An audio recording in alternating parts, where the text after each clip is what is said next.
City Power is this morning dealing with a backlog of several thousand outages across Johannesburg and other areas.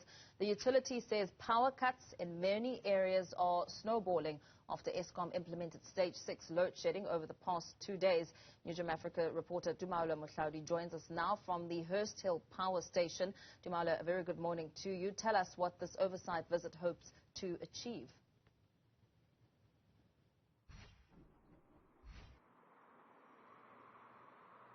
Very good morning, Paul. This oversight visit is mainly geared at understanding what the challenges are and how these rolling blackouts, particularly when you look at the impact on the power station, because what the MMC for infrastructure, Mr. Michael Sun, is trying to understand is how these rolling blackouts are having an impact on the power station, which feeds areas including Westbury.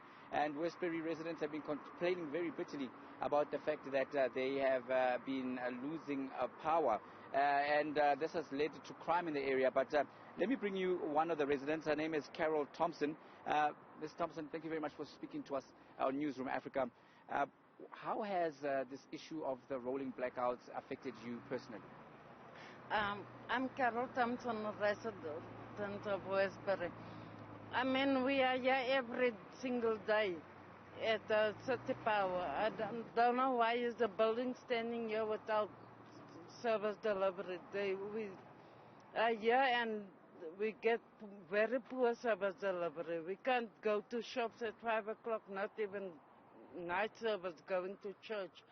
And our kids are laying like flies in the streets through the street lights. There's no lights in Westbury.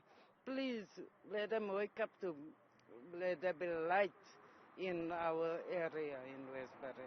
I understand that you have been coming here before. Have you seen this kind of activity, and what kind of service have you received when you've tried to get some service delivery? They are just sitting in the trucks here every day when we are here and no deliveries. The manager told us this morning, yesterday we were here and they said we must be here at 8 o'clock for the trucks to go out.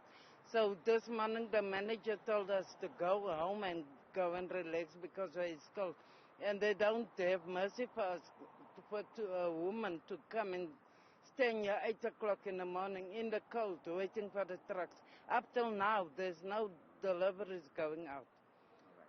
Thank you very much for letting us know what challenges they're facing. That is Carol Thompson, a resident of Westbury, just bringing us into the challenges that they've been facing. But at this particular moment, City Power's Isaac Mangena has arrived on the scene. Mr. Mangena, you heard Carol Thompson's tale of woes.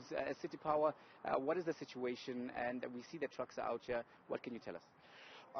Thanks for having us. Look, we have problems in Hurst Hill area, suburbs that are covered by this depot.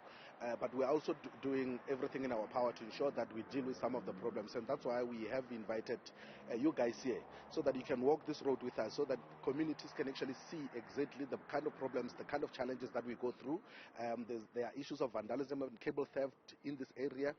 There's also issue of overloadings in the area, but there's also issues of illegal connections around this area. There are several informal settlements around this area that are actually exacerbating this whole situation, and it doesn't help because we have many essential services running in this from this depot, this substation. You've got several hospitals around this area. You've got water reservoirs, Crosby, Brixton. They are feeding from this area. So if we don't get Hurst Hill right, it means the domino effect will basically affect even those other essential services like water and the health services. So that's why we have been working hard to ensure that we deal with some of these problems. To give you an idea, yesterday we had about over 1,500 outage calls from this area. By this morning, 6 o'clock, we had just over 500 of those calls.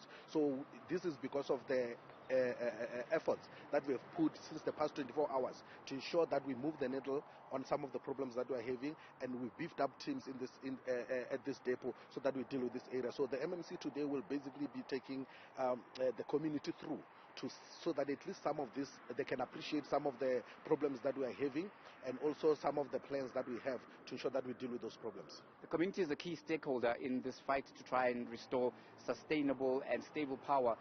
You have been on many activities with law enforcement agencies, but also making a call to residents to say blow the whistle, because residents do know where some of these izinyoga, to use a colloquialism, people who steal and vandalize cables from these power stations.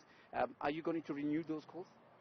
Yes, indeed. The community, as you rightfully pointed out, they are the very good stakeholder for city power and the city of Johannesburg. And most of the inconvenience that is happening when there's no electricity or there's no water affects them. So that's why we're inviting them to basically be part of the solution. Most of them actually know these people that are stealing our cables. Most of them know the illegal connectors. Most of them actually don't even pay for the electricity. So that's why we're saying pay for your electricity so that we're able to reinvest that money into maintaining the infrastructure, into creating more infrastructure, new infrastructure for your service. So we appeal to the community again to ensure that they help us when there are any problems that they see in their community, any suspicious activity on our network, so that we can be able to arrest. And I must say that they have been doing that. There have been several arrests that have been made around vandalism and cable theft, and most of them are because of the communities right here, but also even El Dorado Park and other areas. So we really appreciate that, and I think that's something that they really need to continue doing. But we also appeal to them during load shedding. They need to switch off their appliances, because when electricity comes back, that's why sometimes it goes beyond the 2 hours, because it is tripped immediately after we switch it on.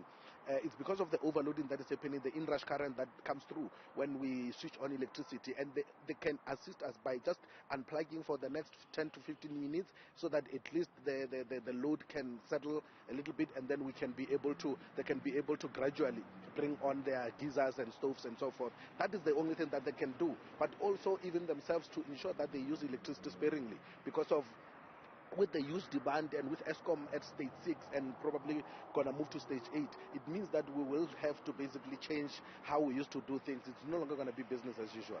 Thank you very much. So that was Isaac Mangena from City Power giving us an overview of the challenges and some of the appeals being made to residents to do their part. Off the back of that, a resident was just giving us a view of what they go through with these load shedding and the power cuts. So with that, it's back to you in the studio. Very well, Tumaole, Mohlaoli. Let's leave it there for now as we